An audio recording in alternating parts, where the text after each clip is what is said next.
Welcome to the Rugby League Outsiders prediction video. This is the only prediction video on the internet that counts, in our opinion. Round 2 saw a gritty performance by Trinity in a sold-out crowd. We had a Jaifield masterclass, and we've got Vegas to look forward to, so yeah, let's roll into it.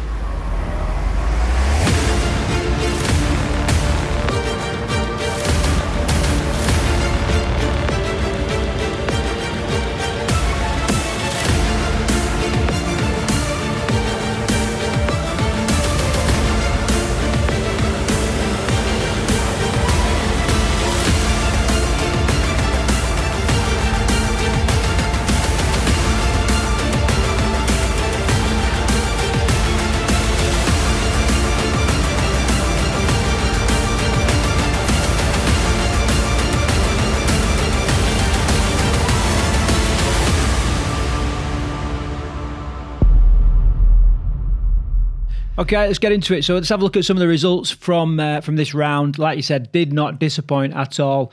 A mixture of games, Thursday, Friday, Saturday, and into the Sunday. Straight away, Carl, which fixtures kind of caught your eye? I love I really enjoyed the Trinity and Hull K.R fixture. I think it was just set up perfectly. They had a sold-out crowd. First home game back for Wakefield. And Wakefield didn't disappoint, did they? They came out and they really went at Hull K.R. And if we're being honest, there wasn't much in those two sides. Not at all. I mean, my comment was Wakefield, every bit a Super League side. Yeah. We thought, well, we actually thought, we gave them a lot of credit. We thought they were going to be quite strong this year. But some people wrote them off, expected them to be, like tradition shows, at the bottom of the table, really, really struggling. That is not the case. That is not the case. They did really well. Right, shall we get into the results then, Carl? Yep. So Wakefield 12, Hull K.R 14, very close game as we just said. Warrington 18, Catalan 12. I think Warrington's ground had a different name this weekend. Don't know if you caught that. No, I don't think. All right. Listen, why aren't people telling us this? You know what I mean? Why don't they mention it on the broadcasters? Why don't they tell us? Yeah. Let's move on. The Hull FC v Wigan game, which we were at, brilliant build-up, pre-game. Everything was going so well, but it didn't quite live up to the hype on the field. It was a Jaifield masterclass. I think he just run riot, and we'll dive into Wigan a little bit more later on. Red Devils 6, Leeds 32. So although Salford are now financially safe, I think there's some sort of hangover going on there. They weren't at the races, were they? No, but I also think Leeds probably put in the best defensive effort for the last 18 months at least. Yeah.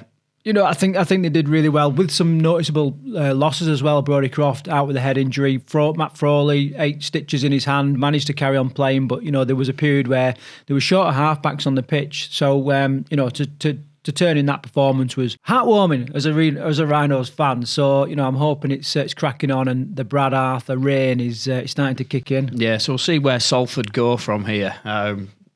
You would have liked to think that as things start to stabilise now, they'll get back on the horse. Right, Castleford 6, Saints 46. Saints run riot really at the Jungle. Not much more I can say about that. They're back to the Saints of old, where they're just offloading.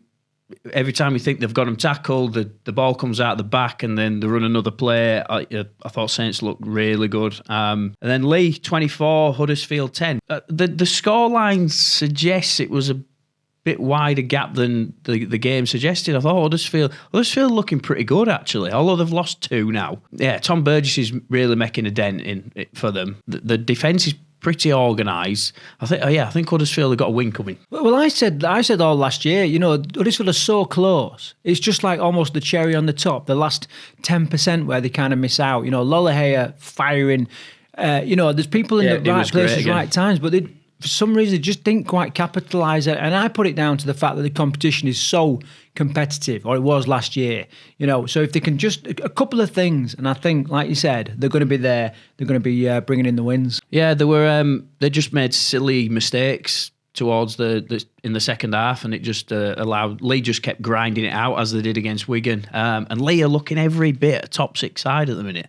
So yeah, Great round of fixtures, and time to jump into this week's, I think. Yeah, before I move on then, if you've got a favourite fixture from round 2, then stick them in the comments down below. We've got lots and lots of great comments happening right now. We want to keep this going and build this community around this YouTube channel. So I don't think we get too much stick, do we? But we do. We get a little bit, mainly about chip spice, as of last week. I forgot to say, 500,000 views. The channel's now done 500,000 views. Which is crackers. It's crazy, it is crackers. Just to think, I remember finishing the first season of the Outsiders podcast, and I remember kind of hitting like 20,000 views or something like that. Do you remember? Yeah. To be 500,000 views just blows my mind. We've got to thank you all, and let's big push now towards that 1,000,000 views. It's just crazy numbers, that, isn't it? Okay, let's move into the table then, Carl. What is the tail of the table right now ahead of round 3? Right, so you got Saints, Leigh, Warrington, Hull K.R, all unbeaten. Then you got Wigan and Leeds, both won. You got Wigan, Leeds, Wakefield, and Hull have all won 1 game each. And then the bottom 4 sides that haven't picked up a victory yet: Huddersfield, Catalan, Castleford, and Salford. Kind of what would have expected pre-season, apart from Catalan. I would have thought they may have picked a victory up this point. Well, no shocks there. The two for me, yeah, like you said, Catalan and Wigan, sitting there in 5th with that loss against Leigh in round 1. But it is very, very early days. Yeah, there's 2 games, 2 games gone. And, so there's going to be some big changes throughout the weeks. Yeah, it means nothing really, does it? One thing though, this will shock you. This round of fixtures will take us into March, Carl. Ooh. So, do you know what I mean? This year is flying already. Ooh, It's absolutely flying. Right, let's get into it. So, the first fixture this week, we've got a Thursday night fixture with Hull K.R versus Salford Red Devils, 8 o'clock on Sky TV. How are you calling this? I think it's fairly simple one to call this. I think Hull K.R, Wakey threw everything at Hull K.R on Thursday night. They threw the kitchen sink at them, and they still came out victorious. I do think they were a little bit lucky, actually, Hull. There was the first try, it came off the crossbar. But Mikey Lewis showed his class. He was brilliant again. Although in controversial circumstances, there were a few little niggly bits, weren't there? He's going to be out though, so we'll see what sort of half-back pairing they go with this weekend. They're going to struggle with half-back pairings, or certainly senior half-back pairings, because Lewis is out, Tyrone May's hamstring injury. Yep. So significant controllers, pivots on the pitch missing for Hull K.R. It's going to be interesting to see how they replace those two, and if and how the team plays. Meanwhile, Salford very, very hungry, having not got a win yet. 0 from 2. Yeah, they didn't look that hungry though, did they? I mean, they started off well. Sneed kicked a 40-20, and Callum Watkins got the first try, so they went 6-0 up straight away. And then after Leeds scored, they kind of broke quite easy. Didn't have that gritty backbone that they've we're used to expecting from Salford. I think probably it's a lot to do with what's been going on off the field. I think they were probably just glad to be back playing without, with the uncertainty gone. So, yeah, hopefully they stabilise this week. But I think Hull K.R will get the win. Okay, you're going Hull K.R win. I'm going to say a Salford narrow win on the basis that Mikey Lewis and Tyrone May are out of the picture. Not saying there's not enough class in that club for them to pull a win together, but I think Salford are kind of due a win. I think it'll just settle them down into their season. And it's at Hull K.R. No, I know. I don't think no chance. Right, okay.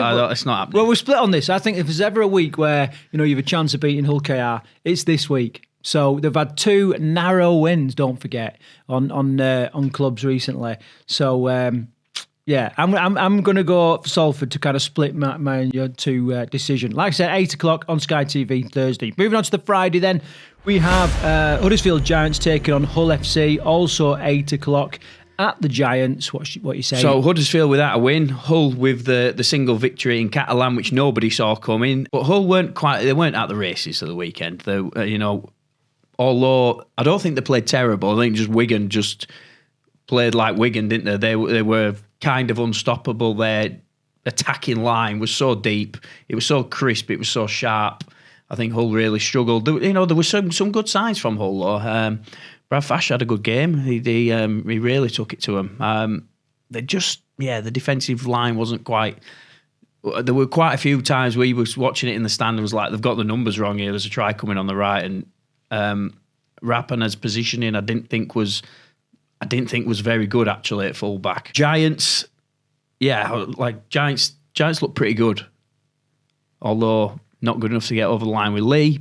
But I think this is a good game for them. Yeah, my take on Hull FC, obviously Leggie's out, some kind of knee injury, and then Asiata, he did something. I think it's his arm, his bicep, but he come off as if he'd like dislocated a shoulder or had a sublux or something like that. So 2 massive players for them missing for Hull FC. It was really interesting. Like you said, we was at the game there. We were sat right next to John Cartwright, and it was brilliant just listening to him like kicking off during the game. No, boys, you know what I mean? He was like, oh, for fuck's sake, and all, it was just, that's my best Aussie accent, but and I think he wanted more from his players, just like looking from the outside in. I think they had a particular game plan and players that they wanted to shut down, and it just didn't happen. And like you said, Wigan, too fast, too deep, too powerful, you know what I mean, and just kept turning him around. The kicks from Harry Smith was just like sublime, like keeping pressure on there.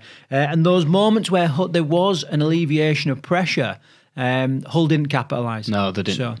But like I said, some good signs. Their guy out there on the wing there, the ginger-haired kid, was a lightning. He had an amazing break for Hull FC. And, but, a narrow miss. It was incredible to experience that stadium, though, wasn't it? And like be a bit of a behind the scenes. We were having a tour. We took ourselves off for a little trip around the stadium. Yeah, we do have a full video coming on that. The Outsiders Day in Hull. What are we calling it? Right, so this from the outside in. That's it. Yeah. So this is a new series that we're going to do from the outside in, Heartland's Rugby League from an outsider's point of view. So we're gonna tour these stadiums and have a good look, but not just the stadium, but the surrounding areas, and try and dive into a little bit of the history. And it was just great to talk to members of the community. We went into Hull City Centre and we got, we had the fish and chips, we had the chip spice, we did all that kind of stuff. Had a bit of a look round. We had a pre-pint pint, after the patty butty. Oh, the patty, Jesus Christ. Like, they can eat and all right. Like, we were stuffed, weren't we? Yeah. And of course, what do you do after you've had a load of fish and chips? You get on the rodeo bull, don't you? So we're on the rodeo bull. Anyway, all that and more in our Hull special that's coming out in the next couple of days, I'm hoping. Yeah. So we're gone away from the game. Right. Plug in another show. But I think Hull much improved on last season. Huddersfield much improved on last season. Early signs. But I think Huddersfield are going to take this one at home. I think they'll be their first win. Right, I'm going to go Hull win. All right. Okay. So we're completely split. I think there were a couple of players kind of missing. I thought Rapana was brilliant at the weekend, but just I thought his positioning. I I don't like his positioning at fullback. Well, he doesn't like playing for fullback. No, he? I think it could tell actually. Yeah. His defensive positioning, I didn't think was brilliant. Yeah, well, I think there's going to be some great with ball in hand, but I think there'll be some changes at Hull FC this week in the lineup, and I think that'll tell. So I'm predicting a Hull FC win at Huddersfield. So right, moving on. The second game on Friday night, then we've got Leigh versus Catalan. Leigh 2 from 2, Catalan 0 from 2, 8 o'clock on Sky TV. Edwin Ipape on a 6-year deal went out there and started belting people again. Oh, he just crunches people, doesn't he? Yeah, he's Leigh have got this thing now. And it's like they play pretty well for the first half, and then after about 50 minutes, they decided they're going to turn the defence up, and they're just the line speeding. It's like they get the second win, the line speed increases, and they just made it really hard for Huddersfield. Catalan, I didn't watch the Warrington Catalan game, so I can't comment too much on Catalan, but they haven't picked up a win yet, which you wouldn't have expected pre-season, especially with the signings that they've come in. So I'm going straight out there. I'm Leigh at home again. I'm going for a Leigh win. Yeah, I'm going for a Leigh win. They are missing Frankie Holton. He's picked up an injury. No real injury news coming out of Catalan, so I assume they're like a full-strength team at the minute. So yeah, I've got Leigh as well. So relatively easy pick in our opinion. Moving on to the Saturday, then we've got Wakey versus Saints. This is 14:30. Wakey currently 1 from 2. Saints 2 from 2, unbeaten, and with the points they've been given by Salford, plus all the points they get against Castleford this weekend, they are flying at the top of the table. It's probably too early to say the back at the races are the Saints, but they certainly looked crisp against Castleford this weekend. Really, what you expect from a Saints side is sharp, crisp attacking play, and that's exactly what they had against Castleford. Do you know what I saw? They just seem to be enjoying it again. They seem to have smile, and I know winning does that. You know what I mean? Winning does that, but they just seem like Wormsley, massive grin on his face, probably because he's man of match, wasn't he? And that translates into the team. I think you know what I mean. When people are enjoying the footy, and then it does ooze out into the whole performance on the pitch. So I don't want to be one of these people who's like keeps bigging up certain players all the time, but. Tristan Saylor again. Did you see the kick that he put through at the weekend? I don't know if you can call it a kick. It was like a back heel. It was like a trick shot. But yeah, he's box office, isn't he? You come to be entertained, don't you? He's very Bevan French-esque. I'll call it now. Yeah, well, on that field, on the jungle, it was a very Rangy Chase move, I thought. I like watching him play. So 2 games in, I think Saints are looking pretty good. I know they haven't had a real test yet. I think, actually, Wakefield is going to be their biggest test so far. And it's at Wakey again. There's going to be another full house there. They went toe-to-toe with Hull K.R, who everyone's predicted are going to be top 2, top 3. So it promises to be a great game, this one. Yeah, it does. A couple of absences there. So Truman and Corey Hall out for Wakey. Well, I think Truman, he was sick, wasn't he? So he may return.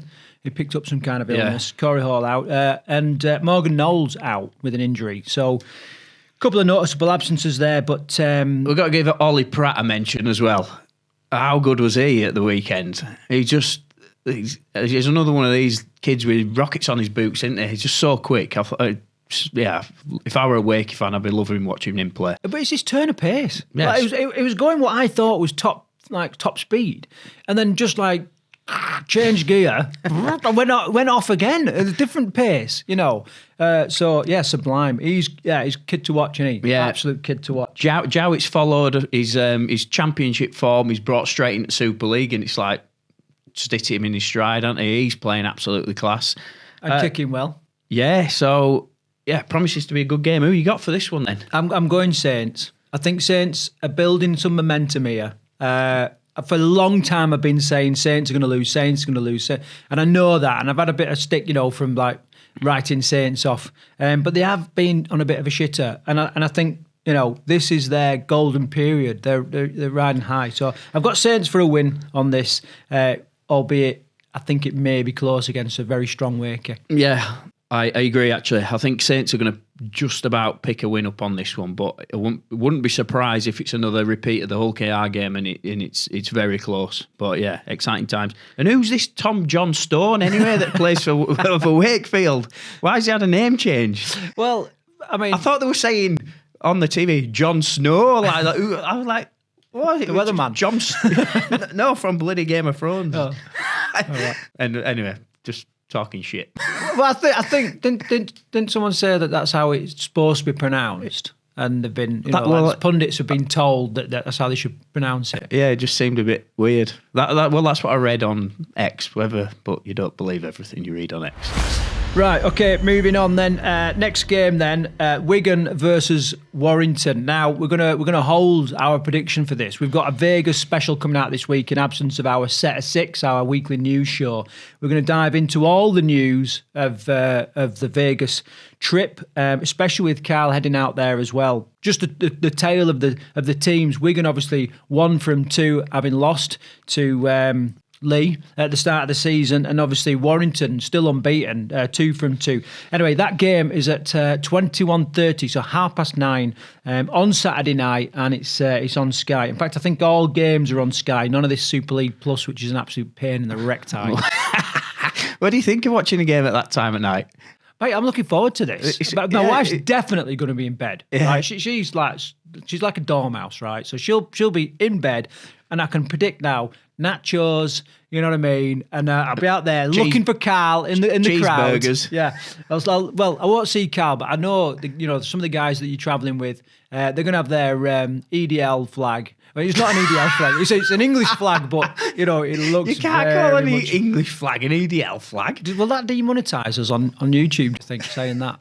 I don't know. I don't know. But anyway, that's what people call it. You know what I mean? It's a freaking English flag. But anyway, so I'll look out for that. Quantum's on tour, and I'll look for my little mate who's. I'm going to take a lot of Rugby League Outsiders hats, actually. So look out for the pink cow, see if you can spot any pink cows in the crowd. Right, so anyone that's going, how can they get one of these? We need like a code word. If they give you a code word, you give them a Rugby League Outsiders cap. Yeah, from the outside in. From the outside in. Right, so if you see Carl out there, pissed or not pissed, and you give him that code word, he'll sort you out with a Rugby League Outsiders cap. And limited stocks. Keep the sun off your... limited stocks until stocks run out. How many is? We've got about 20, haven't we? Yeah, something like that. Yeah, loads of caps. Right, so that's that one. Like I said, our prediction for that will be in the Vegas special, so watch out for that.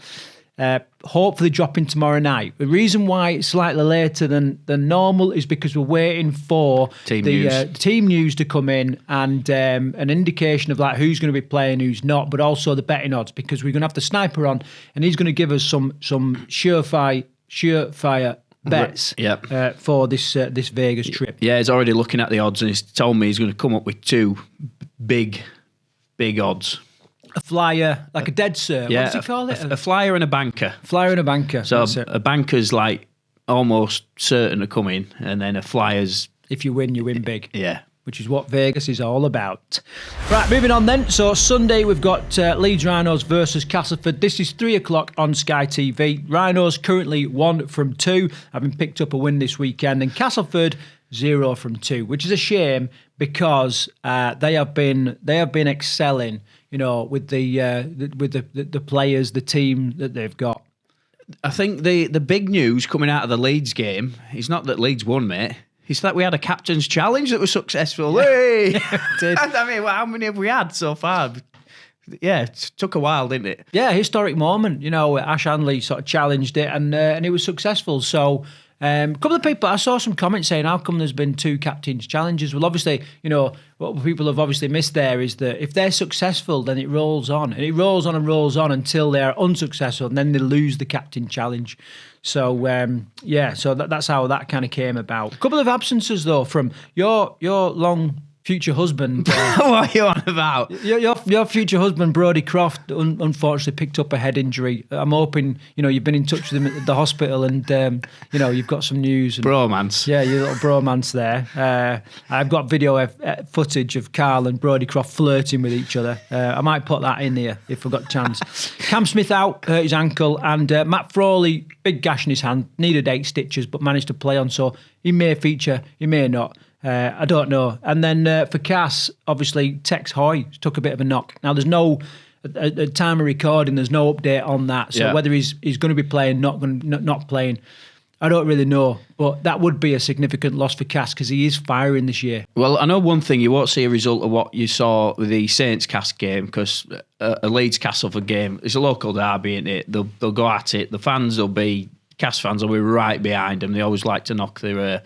the bigger neighbour over, don't they? It'll be a good game, this. But Leeds look like they're starting to get it together, don't they? Riley Lum, he looks really great on the wing. Ryan Hall scored again, didn't he? Ash Hanley played very well at the weekend. It's just, Leeds look like they're starting to click finally because week 1 they didn't do much, did they? I've got Leeds down for a win here at home. Oh, thank you very much, Cal. I'll have a Leeds win as well. Obviously, you've got Danny Maguire coming back to Headingley. I'll be interested to see what his reception. I don't think he'd ever get booed. Nah, you know what I mean. Never, but never. People will be wanting to get one over on him and his team. John Wilkins sort of saying that he believes Castleford's got the weakest side in Super League, and I thought that was a bit harsh, especially when you look at the likes of Wakefield and. And there's a couple of teams where you're like, I don't know, I'm not so sure. So I would like Cass to pick up a win, purely just to, middle finger up to John Wilkin there, but I don't think it's happening this weekend. I forgot the big news coming out of Leeds. The biggest news coming out of Leeds, not the captain's challenge, marching on together. Yeah, this is no longer. Talking point. They're axing it out there. The club has said, "We've had enough of that shit football song now. Get rid of it." Yeah, I don't think they actually said that in the press conference, but they're not playing it over the speaker system. I believe they've said they're leaving the band to be in charge of it. Yeah, and what's your thoughts on that? It's a polarising, point in it, because some people hate that band. Do you know what I mean? Especially if you're like within a few yards of that band, like your ears are getting blown out. They really are. And some people sort of see them as a bit of a nightmare. But it is part of the institute, isn't it, of Headingley? It's part of the South Stand now. Yeah, isn't it? it's just it's there now. I don't know. Sometimes I think Leeds are kind of saying that that's no longer how they want to, the atmosphere they want to have or whatever. I don't really know the reasons behind it, but it is controversial. My take on it is maybe the song's a little bit dated. You know what I mean? With the flute and all that, but I don't know. When it comes to things like this, when they start playing that in Headingley, it's like you're like, right, we're here for rugby. You know what I mean? Let's get amongst it. It brings the crowd together. Yeah, but it was the Leeds United song originally, wasn't it? They've kind of the Rhinos adopted that song. It is the Leeds football song. Yeah. So I don't know. So there's like you said, it's polarising. There's different views from Rhinos fans, isn't there, on this one? I just thought it'd be an interesting point to make up and see what you thought of it. I'll tell you one thing's for sure though. It's if it goes, we'll soon forget. Do you know what I mean? We'll soon forget. We'll move on. Do you know what I mean? Because we're like, no, it's just good. It'll never be the same again. And then 2 weeks like that, do you remember that song we used to play? Do you know what I mean? And they don't matter. Well, it won't go because the band's still going to play it. So it'll just become a little bit more annoying, I think. Right, okay. So is that it then? Is that us? That's all the games, isn't it? We haven't made a decision. Yeah, we have. I've gone Leeds. Yeah, I'm going Leeds as well. Yeah, 100% Leeds as well. Right. Couple of things. First of all, obviously we did our stadium tour. Hull FC took in their pre-match entertainment and all that kind of stuff this year. Now we're going to get round to all the stadiums in time, including Championship and League One. So what stadium would you like us to visit next? Okay, just have a look round, take in their traditions and the history of the place. Let us know in the comments. And the stadium gets the most votes. We'll make a massive effort to get there in the next couple of weeks. If the club want us. If they'll have us. Sometimes they don't. Failing that, please continue to like, comment, and subscribe to make sure that you get these shows as we release them as early as you can. And anything else to finish up with, Cal? Yeah, we've got an NRL shirt review video dropping this week. So, funnily enough, it seems to be what we've become known for. It's like rating rugby shirts, strangely enough. So, yeah, we're on the eve of the NRL season kicking off. So, we're going to rate all the NRL shirts. And there's loads of teams to get stuck into there.